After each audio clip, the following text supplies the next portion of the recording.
അയ്യോ സിസ്റ്റേഴ്സ് മനസ്സിലായില്ലേ? നമ്മള് സിസ്റ്റേഴ്സ് നേഴ്സുമാരാണെന്ന് ചോദിച്ചത്. നമ്മള് സഹോദരിമാരാണെന്നാ ചോദിച്ചേ. ഇനി ചേച്ചിയുടെ ഒരു ക്ലോസപ്പ്. ചന്ദ്രു ഞങ്ങളുടെ ഫോട്ടോയും ഒരു ക്ലോസറ്റിൽ എടുത്തോ. ഇല്ല, ഇപ്പോഴും ഐസ് പ്ലാന്റിൽ തന്നെയാണോ? അല്ല, ഐസിയുല. ഞാൻ ഇന്ത്യനോട്ട് വാങ്ങിയതാ. അല്ല എന്റെ ലൈഫ് ബ്രോയിലറായി. ദൈവമേ, എന്റെ ലൈഫ് ബ്രോയിലറായി.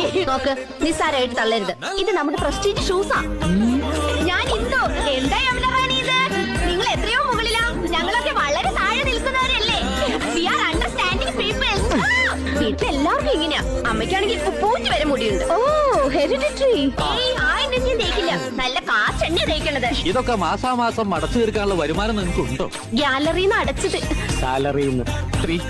അവൾ അമ്മയാണ്, പെങ്ങളാണ്, ദേവിയാണ്, പ്രകൃതിയാണ്. അവൾ സർവസ്വമാണ്. സോറി പെങ്ങളെ. Best wishes. ചേട്ടാ സത്യം പറ, എന്നെ ഇപ്പൊ കണ്ട ഒരു പ്രോസ്റ്റിറ്റ്യൂട്ടീവ് ലുക്കില്ലേ? എന്റെ ദൈവമേ, പാവം, இந்த 3 പേരും ഓർഫൻസാ. അതെ, അത് 5 ചേച്ചിയുടെ ഓർഫൻസാ. ഈ 2 പേരുമാ ഞങ്ങളുടെ ഓർഫൻസ്. കഴുതേ, ഓർഫൻസ് എന്ന് പറഞ്ഞ അനാഥരെന്നാണ്. അറിയാമല്ലേ, പറയാൻ പോരുത്. ശരി, വരൂ സ്കൂൾ ഡ്രിങ്ക്സ് കുടിക്കാം. സ്കൂളിൽ പഠിക്കുമ്പോ ഡാൻസിനും പാട്ടിനും ഒക്കെ ഞാൻ മിടുക്കിയായിരുന്നു. സമൂഹ ഗാനം വരെ ഞാൻ ഒറ്റയ്ക്ക് പാടിയിട്ടുണ്ട്. Oh, I see. Yes, I am in the sea. അങ്ങനെ എല്ലാ ഹാപ്പി ന്യൂ ഇയർ ആയി.